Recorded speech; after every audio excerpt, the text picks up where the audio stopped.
Part 2. Homo sapiens gives meaning to the world. What kind of world did humans create?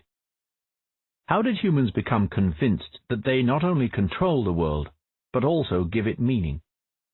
How did humanism, the worship of humankind, become the most important religion of all? 4. The storytellers. Animals such as wolves and chimpanzees live in a dual reality. On the one hand, they are familiar with objective entities outside them, such as trees, rocks, and rivers. On the other hand, they are aware of subjective experiences within them, such as fear, joy, and desire. Sapiens, in contrast, live in triple-layered reality. In addition to trees, rivers, fears, and desires, the sapiens world also contains stories about money, gods, nations, and corporations. As history unfolded, the impact of gods, nations, and corporations grew at the expense of rivers, fears, and desires. There are still many rivers in the world, and people are still motivated by their fears and wishes, but Jesus Christ, the French Republic, and Apple Inc. have dammed and harnessed the rivers, and have learned to shape our deepest anxieties and yearnings. Since new 21st century technologies are likely to make such fictions only more potent, understanding our future requires understanding how stories about Christ, France, and Apple have gained so much power. Humans think they make history, but history actually revolves around the web of stories. The basic abilities of individual humans have not changed much since the Stone Age, but the web of stories has grown from strength to strength, thereby pushing history from the Stone Age to the Silicon Age. It all began about 70,000 years ago, when the cognitive revolution enabled sapiens to start talking about things that existed only in their own imagination. For the following 60,000 years, sapiens wove many fictional webs, but these remained small and local. The spirit of a revered ancestor worshipped by one tribe was completely unknown to its neighbors, and seashells valuable in one locality became worthless once you crossed the nearby mountain range. Stories about ancestral spirits and precious seashells still gave sapiens a huge advantage, because they allowed hundreds and sometimes even thousands of sapiens to cooperate effectively, which was far more than Neanderthals or chimpanzees could do. Yet, as long as sapiens remained hunter-gatherers, they could not cooperate on a truly massive scale, because it was impossible to feed a city or a kingdom by hunting and gathering. Consequently, the spirits, fairies, and demons of the Stone Age were relatively weak entities. The agricultural revolution, which began about 12,000 years ago, provided the necessary material base for enlarging and strengthening the intersubjective networks. Farming made it possible to feed thousands of people in crowded cities and thousands of soldiers in disciplined armies. However, the intersubjective webs then encountered a new obstacle. In order to preserve the collective myths and organize mass cooperation, the early farmers relied on the data processing abilities of the human brain, which were strictly limited. Farmers believed in stories about great gods. They built temples to their favorite god, held festivals in his honor, offered him sacrifices, and gave him lands, tithes, and presents. In the first cities of ancient Sumer, about 6,000 years ago, the temples were not just centers of worship, but also the most important political and economic hubs. The Sumerian gods fulfilled a function analogous to modern brands and corporations. Today, corporations are fictional legal entities that own property, lend money, hire employees, and initiate economic enterprises. In ancient Uruk, Lagash, and Shurupak, the gods functioned as legal entities that could own fields and slaves, give and receive loans, pay salaries, and build dams and canals. Since the gods never died, and since they had no children to fight over their inheritance, they gathered more and more property and power. An increasing number of Sumerians found themselves employed by the gods, taking loans from the gods, tilling the gods' lands, and owing taxes and tithes to the gods. Just as in present-day San Francisco, John is employed by Google while Mary works for Microsoft, so in ancient Uruk, One person was employed by the great god Enki, while his neighbor worked for the goddess Inanna. The temples of Enki and Inanna dominated the Uruk skyline, and their divine logos branded buildings, products, and clothes. For the Sumerians, Enki and Inanna were as real as Google and Microsoft are real for us. Compared to their predecessors, the ghosts and spirits of the Stone Age, the Sumerian gods were very powerful entities. It goes without saying that the gods didn't actually run their businesses, for the simple reason that they didn't exist anywhere except in the human imagination. Day-to-day activities were managed by the temple priests, just as Google and Microsoft need to hire flesh and blood humans to manage their affairs. However, as the gods acquired more and more property and power, the priests could not cope. They may have represented the mighty sky god or the all-knowing earth goddess, but they themselves were fallible mortals. They had difficulty remembering all the lands belonging to the goddess Inanna, which of Inanna's employees had received their salary already, which of the goddess's tenants had failed to pay rent, and what interest rate the goddess charged her debtors. This was one of the main reasons why in Sumer, like everywhere else around the world, human cooperation networks could not grow much even thousands of years after the agricultural revolution. There were no huge kingdoms, no extensive trade networks, and no universal religions. This obstacle was finally removed about 5,000 years ago when the Sumerians invented both writing and money. These Siamese twins, born to the same parents at the same time and in the same place, broke the data processing limitations of the human brain. Writing and money made it possible to start collecting taxes from hundreds of thousands of people, to organize complex bureaucracies, and to establish vast kingdoms. In Sumer, these kingdoms were managed in the name of the gods by human priest-kings. In the neighboring Nile Valley, people went a step further, merging the priest-king with the god to create a living deity, Pharaoh. The Egyptians considered Pharaoh to be an actual god rather than just a divine deputy. The whole of Egypt belonged to that god, and all people had to obey his orders and pay his taxes.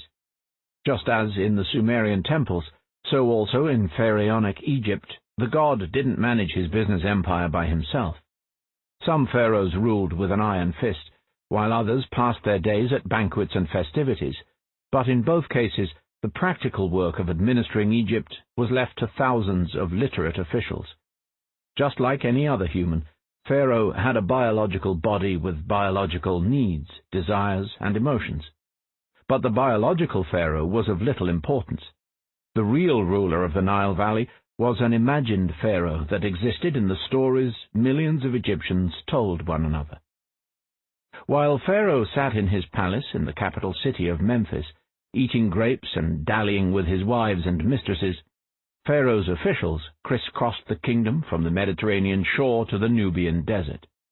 The bureaucrats calculated the taxes each village had to pay, wrote them on long papyrus scrolls, and sent them to Memphis. When a written order came from Memphis to recruit soldiers to the army or laborers for some construction project, the officials gathered the necessary men. They computed how many kilograms of wheat the royal granaries contained, how many workdays were required to clean the canals and reservoirs, and how many ducks and pigs to send to Memphis so that Pharaoh's harem could dine well. Even when the living deity died, and his body was embalmed and borne in an extravagant funerary procession to the royal necropolis outside Memphis, the bureaucracy kept going. The officials kept writing scrolls, collecting taxes, sending orders, and oiling the gears of the pharaonic machine. If the Sumerian gods remind us of present-day company brands, so the living god Pharaoh can be compared to modern personal brands such as Elvis Presley, Madonna, or Justin Bieber. Just like Pharaoh, Elvis too had a biological body, complete with biological needs, desires, and emotions. Elvis ate and drank and slept. Yet Elvis was much more than a biological body. Like Pharaoh, Elvis was a story, a myth, a brand, and the brand was far more important than the biological body. During Elvis's lifetime, The brand earned millions of dollars selling records, tickets, posters, and rights, but only a small fraction of the necessary work was done by Elvis in person. Instead, most of it was done by a small army of agents, lawyers, producers, and secretaries. Consequently, when the biological Elvis died, for the brand it was business as usual. Even today, fans still buy the King's posters and albums. Radio stations go on paying royalties, and more than 500,000 pilgrims flock each year to Graceland, the King's necropolis in Memphis, Tennessee. Prior to the invention of writing, stories were confined by the limited capacity of human brains. You couldn't invent overly complex stories which people couldn't remember. With writing, you could suddenly create extremely long and intricate stories, which were stored on tablets and papyri rather than in human heads. No ancient Egyptian remembered all of Pharaoh's lands, taxes, and tithes. Elvis Presley never even read all the contracts signed in his name. No living soul is familiar with all the laws and regulations of the European Union, and no banker or CIA agent tracks down every dollar in the world. Yet all of these minutiae are written somewhere, and the assemblage of relevant documents defines the identity and power of Pharaoh, Elvis, the EU, and the dollar. Writing has thus enabled humans to organize entire societies in an algorithmic fashion. We encountered the term algorithm when we tried to understand what emotions are and how brains function, and defined it as a methodical set of steps that can be used to make calculations, resolve problems, and reach decisions. In illiterate societies, people make all calculations and decisions in their heads. In literate societies, people are organized into networks, so that each person is only a small step in a huge algorithm, and it is the algorithm as a whole that makes the important decisions. This is the essence of bureaucracy. Think about a modern hospital, for example. When you arrive, the receptionist hands you a standard form and asks you a predetermined set of questions. Your answers are forwarded to a nurse, who compares them with the hospital's regulations in order to decide what preliminary tests to give you. She then measures, say, your blood pressure and heart rate, and takes a blood test. The doctor on duty examines the results and follows a strict protocol to decide in which ward to hospitalize you. In the ward, you are subjected to much more thorough examinations, such as an X-ray or an fMRI scan, mandated by thick medical guidebooks. Specialists then analyze the results according to well-known statistical databases, deciding what medicines to give you or what further tests to run.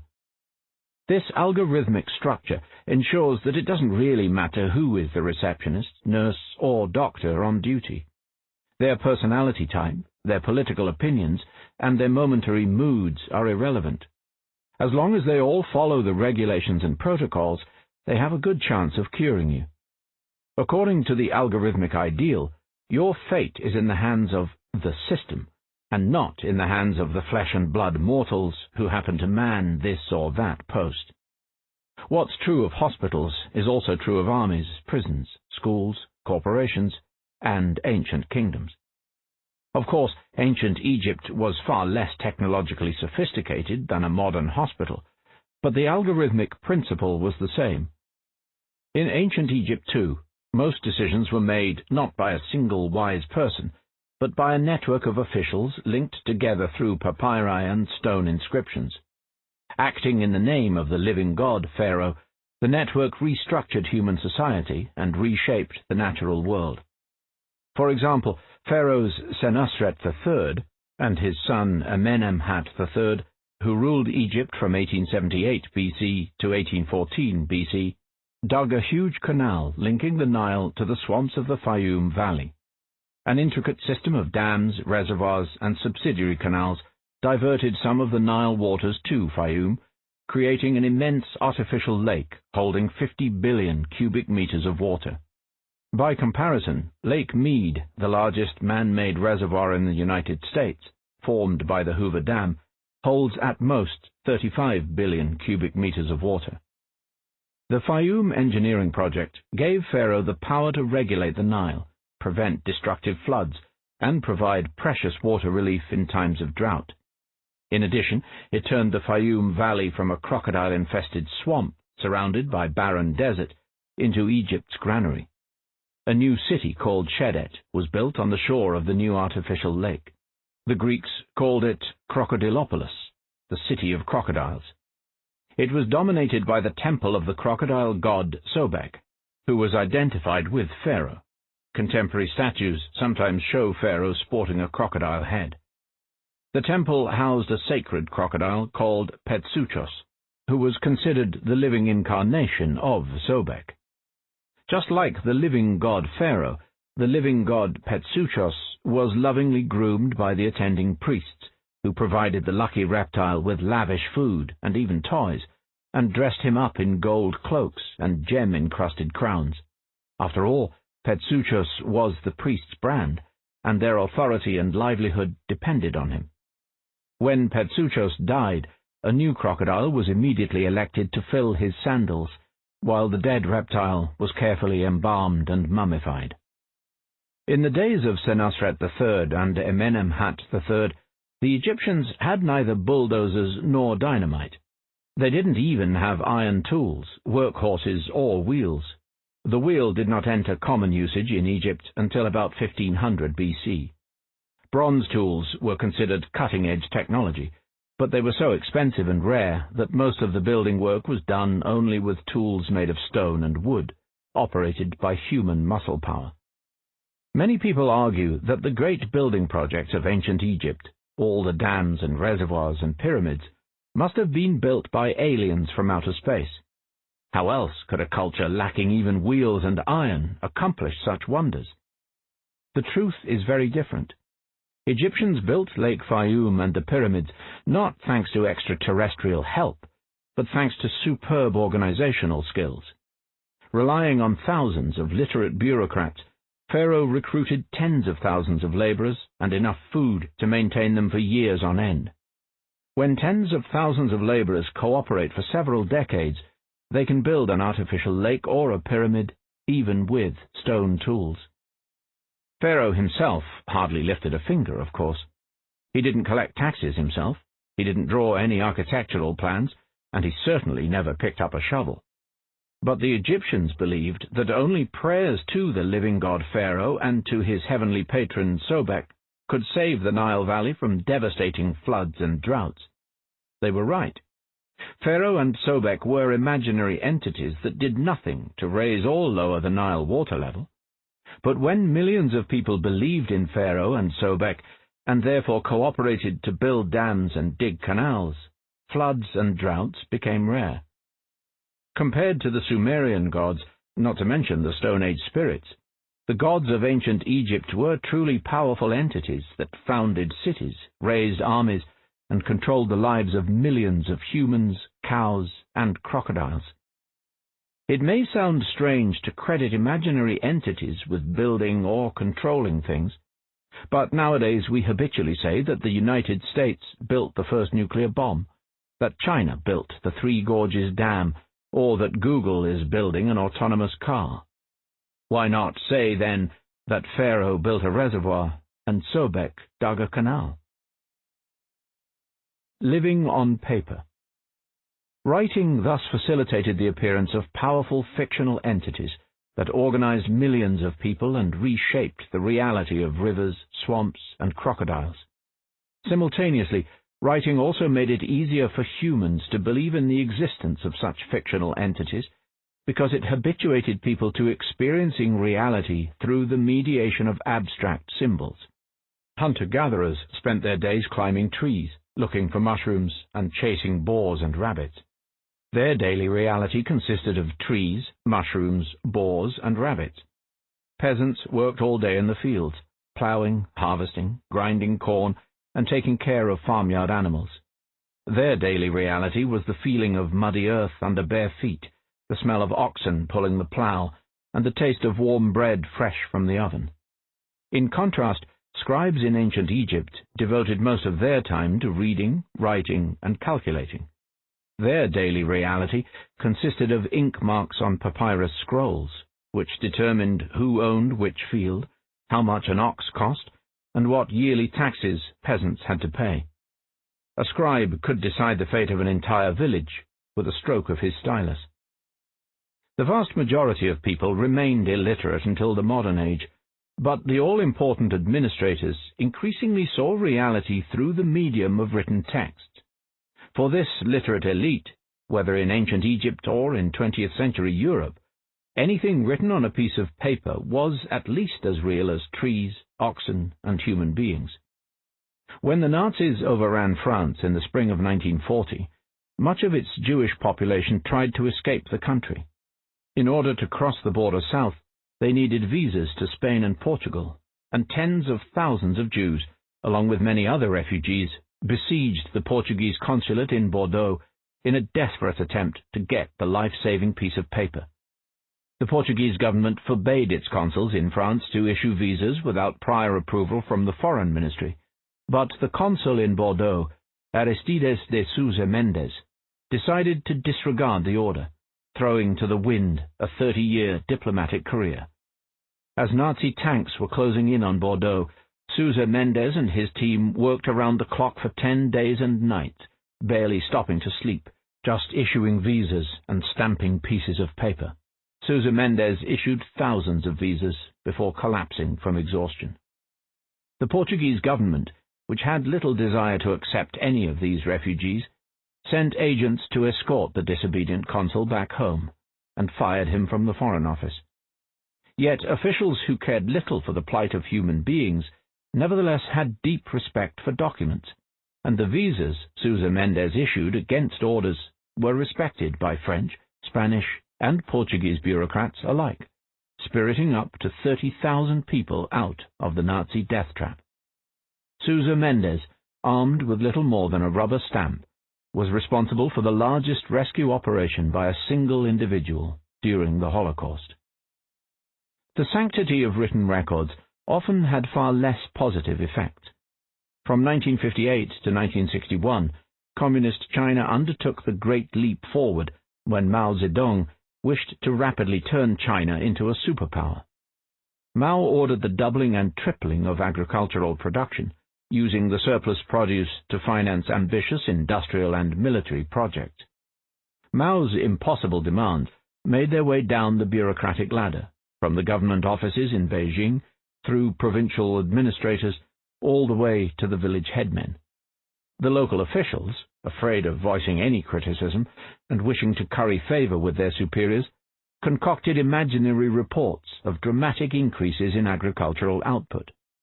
As the fabricated numbers made their way up the bureaucratic hierarchy, each official only exaggerated them further, adding a zero here or there with a stroke of a pen. Consequently, in 1958, the Chinese government was told that annual grain production was 50% more than it actually was. Believing the reports, the government sold millions of tons of rice to foreign countries in exchange for weapons and heavy machinery, assuming that enough was left to feed the Chinese population. The result was the worst famine in history and the death of tens of millions of Chinese. Meanwhile, enthusiastic reports of China's farming miracle reached audiences throughout the world. Julius Nyerere, the idealistic president of Tanzania, was deeply impressed by the Chinese success. In order to modernize Tanzanian agriculture, Nyerere resolved to establish collective farms on the Chinese model. When peasants objected to the command, Nyerere sent the army and police to destroy traditional villages and forcefully move hundreds of thousands of peasants onto the new collective farms. Government propaganda depicted the farms as miniature paradises, but many of them existed only in government documents.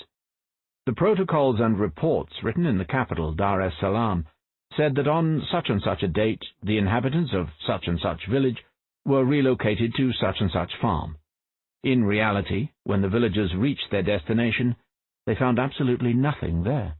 No houses, no fields, no tools. The officials reported great successes to themselves and to President Nyerere. In fact, within less than 10 years, Tanzania was transformed from Africa's biggest food exporter into a net food importer that could not feed itself without external assistance. In 1979, 90% of Tanzanian farmers lived in collective farms, but they generated only 5% of the country's agricultural output.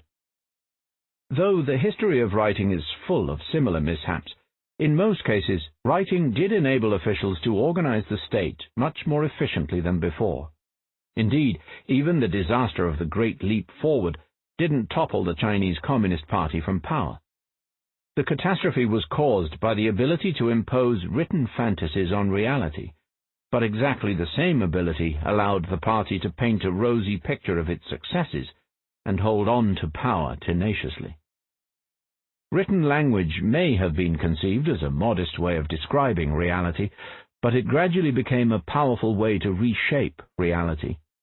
When official reports collided with objective reality, it was often reality that had to give way. Anyone who has ever dealt with the tax authorities, the educational system, or any other complex bureaucracy knows that the truth hardly matters. What's written on your form is far more important. Holy Scriptures. Is it true that when text and reality collide, reality sometimes has to give way? Isn't it just a common but exaggerated slander of bureaucratic systems? Most bureaucrats, whether serving Pharaoh or Mao Zedong, were reasonable people, and surely would have made the following argument. We use writing to describe the reality of fields, canals, and granaries. If the description is accurate, we make realistic decisions. If the description is inaccurate, it causes famines and even rebellions. Then we, or the administrators of some future regime, learn from the mistake and strive to produce more truthful descriptions. So, over time, our documents are bound to become ever more precise. That's true to some extent, but it ignores an opposite historical dynamic. As bureaucracies accumulate power, they become immune to their own mistakes. Instead of changing their stories to fit reality, they can change reality to fit their stories. In the end, external reality matches their bureaucratic fantasies, but only because they forced reality to do so. For example, the borders of many African countries disregard river lines, mountain ranges, and trade routes, split historical and economic zones unnecessarily, and ignore local ethnic and religious identities. The same tribe may find itself riven between several countries, whereas one country may incorporate splinters of numerous rival clans. Such problems bedevil countries all over the world, but in Africa they are particularly acute because modern African borders don't reflect the wishes and struggles of local nations. They were drawn by European bureaucrats who never set foot in Africa. In the late 19th century, several European powers laid claim to African territories. Fearing that conflicting claims might lead to an all-out European war, the concerned parties got together in Berlin in 1884 and divided Africa as if it were a pie. Back then, much of the African interior was terra incognita to Europeans. The British, French, and Germans had accurate maps of Africa's coastal regions and knew precisely where the Niger, the Congo, and the Zambezi empty into the ocean. However, they knew little about the course these rivers took inland, about the kingdoms and tribes that lived along their banks, and about local religion, history, and geography. This hardly mattered to the European diplomats. They took out an empty map of Africa, spread it over a well-polished Berlin table, sketched lines here and there, and divided the continent between them. When the Europeans penetrated the African interior, armed with the agreed-upon map, they discovered that many of the borders drawn in Berlin hardly did justice to the geographic, economic, and ethnic reality of Africa. However, to avoid renewed clashes, the invaders stuck to their agreements, and these imaginary lines became the actual borders of European colonies. During the second half of the 20th century, as the European empires disintegrated and the colonies gained their independence, the new countries accepted the colonial borders, fearing that the alternative would be endless wars and conflicts. Many of the difficulties faced by present-day African countries stem from the fact that their borders make little sense. When the written fantasies of European bureaucracies encountered the African reality, reality was forced to surrender. The modern educational system provides numerous other examples of reality bowing down to written records. When measuring the width of my desk, the yardstick I am using matters little. My desk remains the same width, regardless of whether I say it is 200 centimeters or 78.74 inches. However, when bureaucracies measure people, the yardsticks they choose make all the difference. When schools began assessing people according to precise marks, the lives of millions of students and teachers changed dramatically. Marks are a relatively new invention. Hunter-gatherers were never marked for their achievements, and even thousands of years after the agricultural revolution, few educational establishments used precise marks. A medieval apprentice cobbler did not receive at the end of the year a piece of paper saying he has got an A on shoelaces, but a C- on buckles. An undergraduate in Shakespeare's day left Oxford with one of only two possible results, with a degree or without one. Nobody thought of giving one student a final mark of 74 and another student 88. Only the mass educational systems of the industrial age began using precise marks on a regular basis. Since both factories and government ministries became accustomed to thinking in the language of numbers, schools followed suit. They started to gauge the worth of each student according to his or her average mark, whereas the worth of each teacher and principal was judged according to the school's overall average. Once bureaucrats adopted this yardstick, reality was transformed. Originally, schools were supposed to focus on enlightening and educating students, and marks were merely a means of measuring success. But, naturally enough, schools soon began focusing on getting high marks. As every child, teacher, and inspector knows, the skills required to get high marks in an exam are not the same as a true understanding of literature, biology, or mathematics. Every child, teacher, and inspector also knows that when forced to choose between the two, most schools will go for the marks. The power of written records reached its apogee with the appearance of holy scriptures. Priests and scribes in ancient civilizations got used to seeing documents as guidebooks for reality. At first, the texts told them about the reality of taxes, fields, and granaries. But as the bureaucracy gained power, so the texts gained authority. Priests wrote down not just the gods' property list, but also the gods' deeds, commandments, and secrets.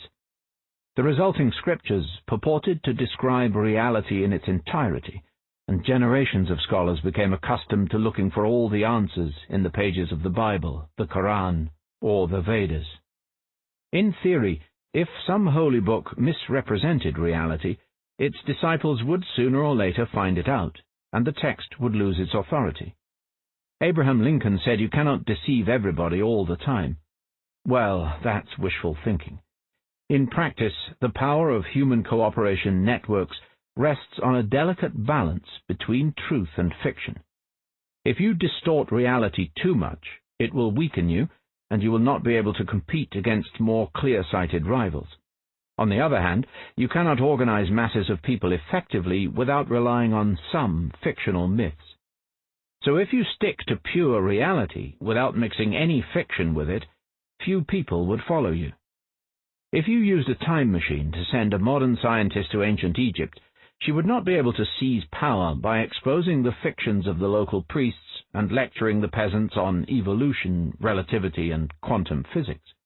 Of course, if our scientist could use her knowledge in order to produce a few rifles and artillery pieces, she could gain a huge advantage over Pharaoh and the crocodile god Sobek. Yet, in order to mine iron, build furnaces, and manufacture gunpowder, the scientist would need a lot of hard-working peasants. Do you really think she could inspire them by explaining that energy divided by mass equals the speed of light squared? If you happen to think so, you are welcome to travel to Afghanistan or Syria and try your luck. Really powerful human organizations, such as Pharaonic Egypt, Communist China, the European empires, and the modern school system, are not necessarily clear-sighted. Much of their power rests on their ability to force their fictional beliefs on a submissive reality. That's the whole idea of money, for example. The government takes worthless pieces of paper, declares them to be valuable, and then uses them to compute the value of everything else. The government has enough power to force citizens to pay taxes using these pieces of paper, so the citizens have no choice but to get their hand on at least some bills. The bills consequently become really valuable, the government officials are vindicated in their beliefs, and since the government controls the issuing of paper money, its power grows. If somebody protests that these are just worthless pieces of paper, and behaves as if they are only pieces of paper, he won't get very far in life. The same thing happens when the educational system declares that matriculation exams are the best method to evaluate students. The system has enough authority to influence acceptance conditions to colleges, government offices, and private sector jobs. Students, therefore, invest all their efforts in getting good marks. Coveted positions are manned by people with high marks, who naturally support the system that brought them there. The fact that the educational system controls the critical exams gives it more power and increases its influence over colleges, government offices, and the job market. If somebody protests that the degree certificate is just a piece of paper and behaves accordingly, he is unlikely to get very far in life. Holy Scriptures work the same way.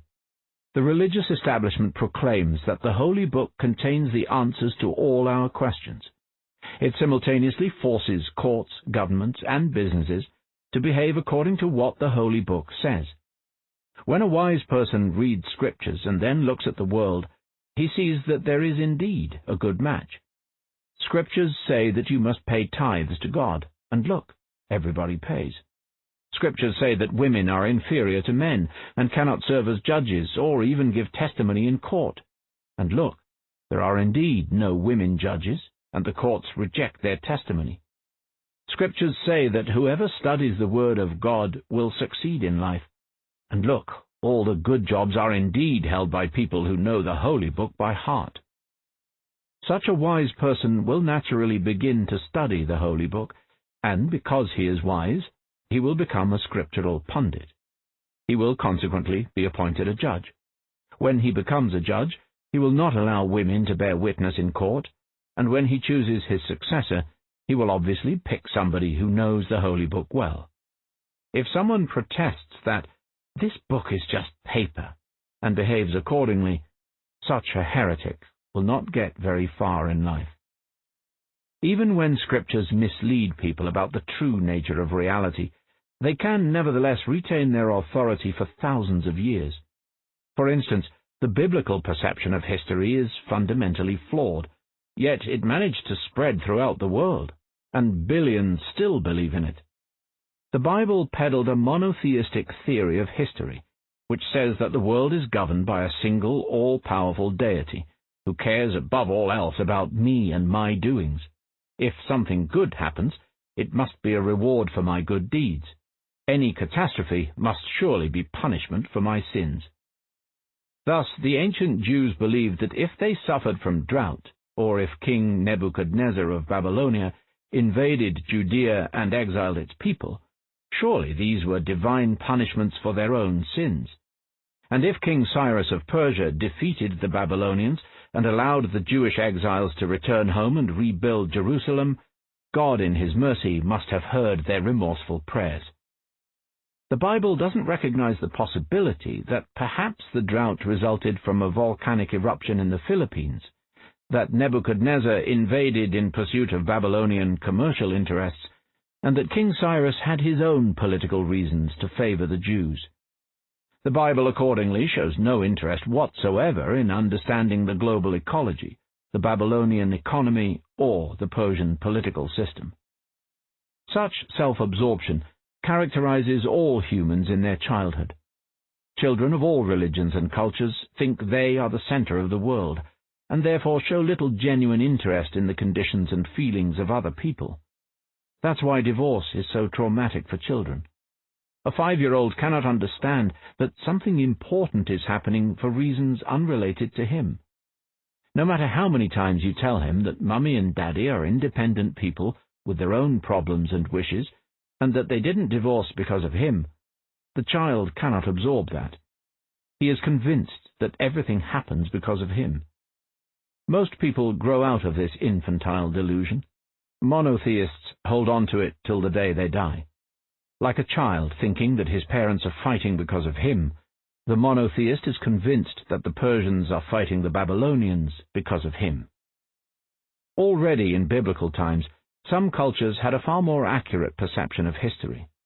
Animist and polytheist religions depicted the world as the playground of numerous different powers rather than a single god. It was consequently easy for animists and polytheists to accept that many events are unrelated to me or to my favorite deity, and they are neither punishments for my sins nor rewards for my good deeds.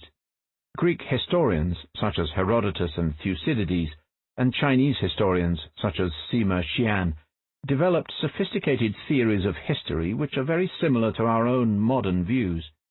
They explained that wars and revolutions break out due to a plethora of political, social, and economic factors. People may fall victim to a war for no fault of their own. Accordingly, Herodotus showed keen interest in understanding Persian politics, while Sima Qian was very concerned about the culture and religion of barbarous steppe people. Present-day scholars agree with Herodotus and Sima Qian rather than with the Bible. That's why all modern states invest so much effort in collecting information about other countries and in analyzing global ecological, political, and economic trends. When the U.S. economy falters, even evangelical Republicans sometimes point an accusing finger at China rather than at their own sins. Yet even though Herodotus and Thucydides understood reality much better than the authors of the Bible, when the two worldviews collided, the Bible won by a knockout. The Greeks adopted the Jewish view of history rather than vice versa. 1,000 years after Thucydides, the Greeks became convinced that if some barbarian horde invaded, surely it was divine punishment for their sins. No matter how mistaken the biblical worldview was, it provided a better basis for large-scale human cooperation. But it works. Fictions enable us to cooperate better. The price we pay is that the same fictions also determine the goals of our cooperation. So we may have very elaborate systems of cooperation, which are harnessed to serve fictional aims and interests. Consequently, the system may seem to be working well, but only if we adopt the system's own criteria. For example, a Muslim mullah would say, "Our system works. There are now 1.5 billion Muslims worldwide, and more people study the Quran and submit themselves to Allah's will than ever before." The key question, though, is whether this is the right yardstick for measuring success. A school principal would say, "Our system works. During the last 5 years, exam results have risen by 7.3%. Yet, is that the best way to judge a school? An official in ancient Egypt would say, "Our system works. We collect more taxes, dig more canals, and build bigger pyramids than anyone else in the world." True enough, pharaonic Egypt led the world in taxation, irrigation, and pyramid construction. But is that what really counts?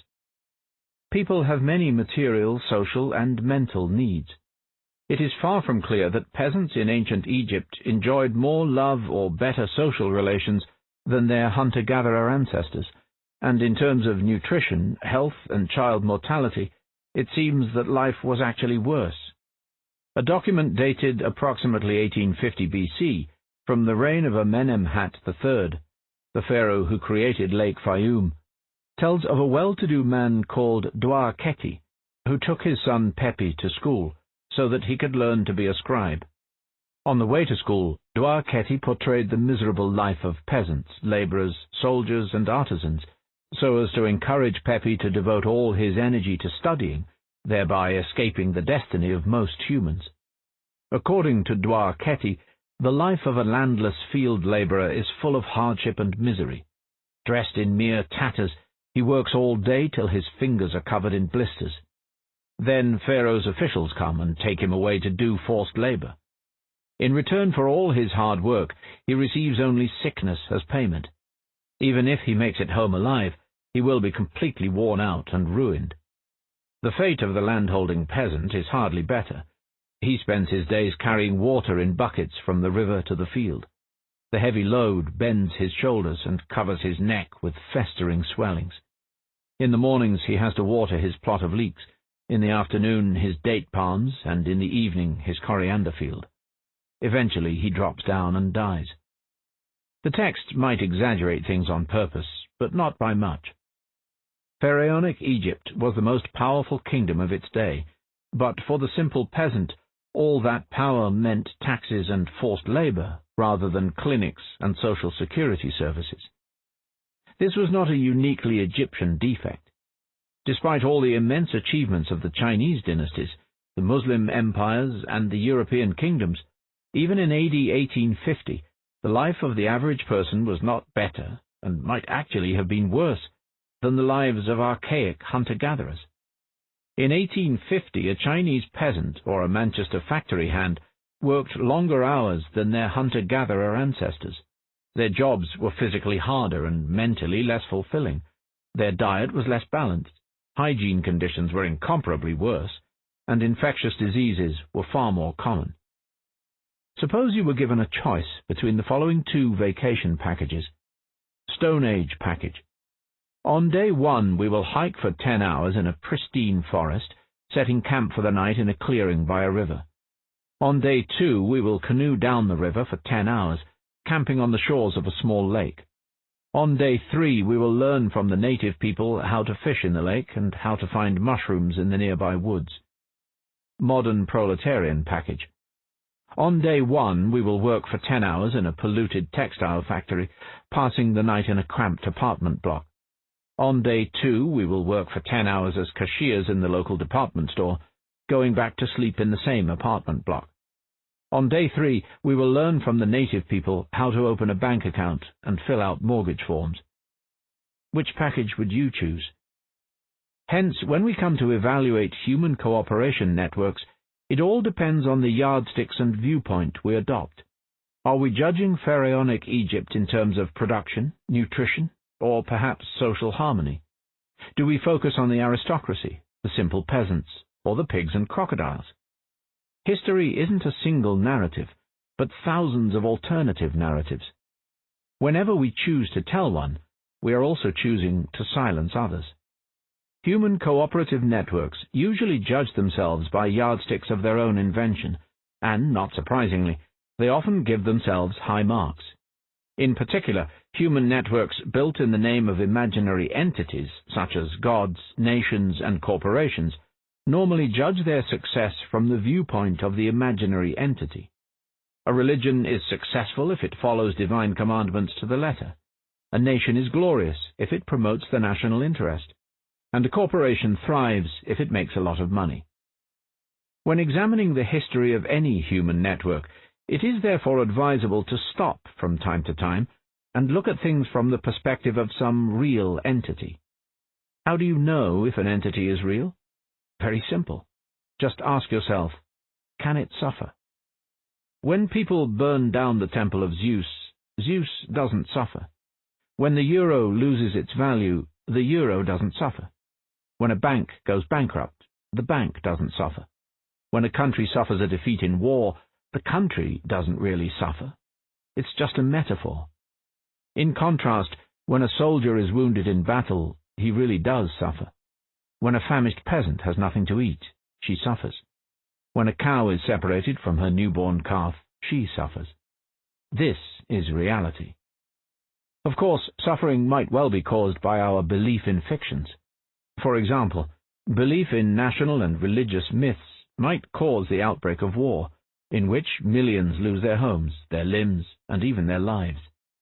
The cause of war is fictional, but the suffering is 100% real. This is exactly why we should strive to distinguish fiction from reality. Fiction isn't bad. It is vital. Without commonly accepted stories about things like money, states, or corporations, no complex human society can function. We can't play football unless everyone believes in the same made-up rules, and we can't enjoy the benefits of markets and courts without similar make-believe stories. But the stories are just tools. They should not become our goals or our yardsticks. When we forget that they are mere fiction, we lose touch with reality. Then we begin entire wars to make a lot of money for the corporation or to protect the national interest. Corporations, money, and nations exist only in our imagination. We invented them to serve us. How come we find ourselves sacrificing our lives in their service?